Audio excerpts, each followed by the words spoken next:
first step in making my fresh tomato sauce is to take some high quality Roma tomatoes and parboil them in some hot water for 30 to 45 seconds to allow the skin to loosen. Let me find one where it's actually cracked open. And that makes it very easy then to just peel away the skin until you have a tomato that is nice and free of its skin.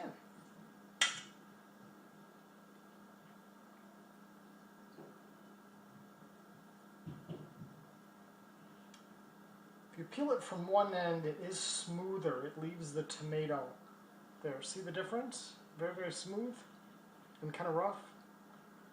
So if you peel from the top side down, it actually leaves more of the tomato behind.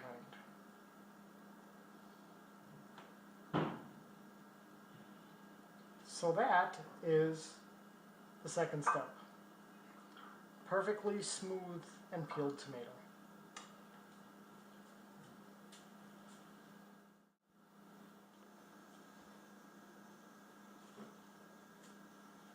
I'm back and we're ready to move on to the next stage of the tomato sauce. You can see that I have all the tomatoes, which are nicely peeled. Right on top I left as an example. This tomato has been peeled from the top down. Notice how smooth it is? And this tomato from the opposite side. Notice it's rougher. So you actually lose some of the tomato by peeling it from the wrong side. And I know that that sounds strange, but from the top down. We want to use a strainer for this next part, and that's because the nutrients of the tomato are actually in the water that's in there.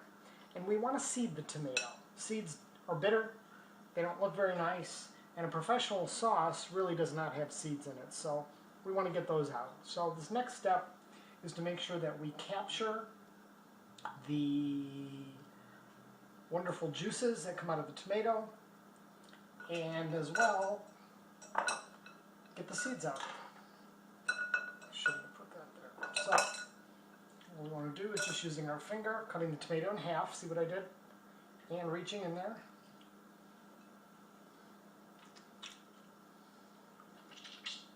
You could actually squeeze, and the seeds will come out, leaving behind the pulp of the tomato, which is what we're looking for.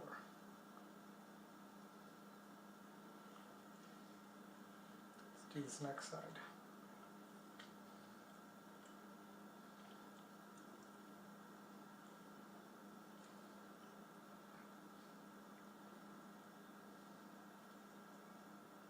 This sauce is made best when the tomatoes are beautifully ripe, as these are. These look like they were picked today, maybe not, but they're definitely vine-ripened tomato, which is what you're looking for.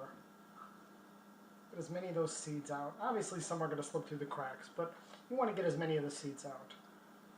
I'm going to quickly move through and seed and juice the rest of these. Now, the purpose of this juice is we're going to add this back in.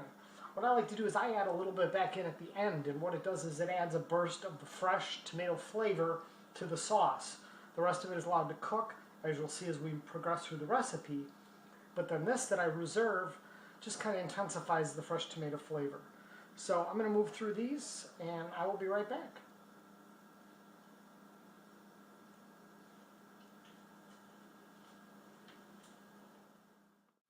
We're back, and I finished going through my entire bowl of tomatoes, and I've got most of the seeds out.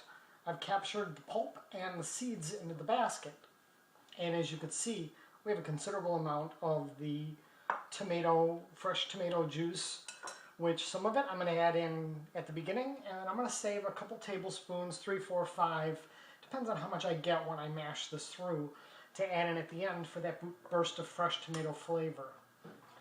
This would be a nice place to stop if we were going to be using these tomatoes raw, let's say in a salad. See how much the juice is coming out there? And if we were going to use these in a salad, we would chop them up and season them with salt, and then let them sit for a while. Salt, a natural enhancer and preservative, will intensify intensify the flavor of the tomato. And if they're particularly not in season tomatoes, this might make them a little bit more palatable. If you've got some wonderful tomatoes like I have here, it's going to make them be even better. So I'm going to go ahead and get the rest of these seeds out, and we'll move on to the next step. Stay tuned. We're back, and this final step is just to make sure that the tomatoes are in a nice uniform size. Get out any core that might be there and any seeds that you might miss. Now what I do is I just kind of scrape them off and put them over here on the side. And it's impossible to get all the seeds out. You don't want to make yourself crazy, but to me, a good quality tomato sauce has very few seeds. And when you have the ability of making sure that it's all gone, why not go ahead and make it that extra step? I feel they're bitter. I've tasted them. This has been an ongoing argument in my family. My sisters don't like to take these out. I don't know why. Now, a couple things I want to call your attention to is the amount of juice left in the bowl from my initial cut of the tomato. I don't waste that. That's tomato flavor. We want that in there. And then even on my cutting board from these seeds that came out of there, my grandmother never wasted anything. And I don't either.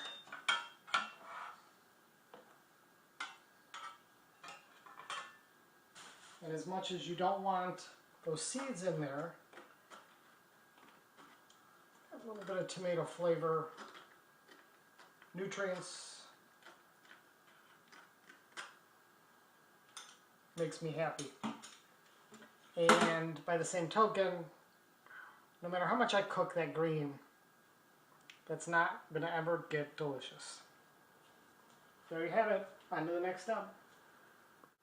There are two major ingredients to my fresh tomato sauce, and those would be tomatoes, of course, the obvious, and some good quality onions. For this I'm using Vidalia. It's the time of the year where they're nice in season, like the tomatoes, reasonable cost.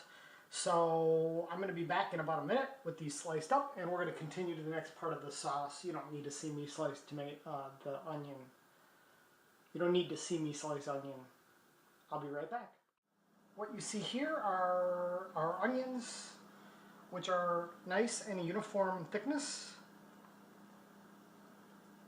And if you find a big piece like this, it's very easy just to pull it out and slice it up. I'm pretty good with my onions and my knife because of my experience at the Capitol Grill. They put me in the kitchen for hours and hours and hours, and I made onion soup because it teaches you three things. It teaches you proper knife skills, it teaches you proper flip for the saute, and it teaches you how to keep your kitchen very clean. Let's move on to the stove.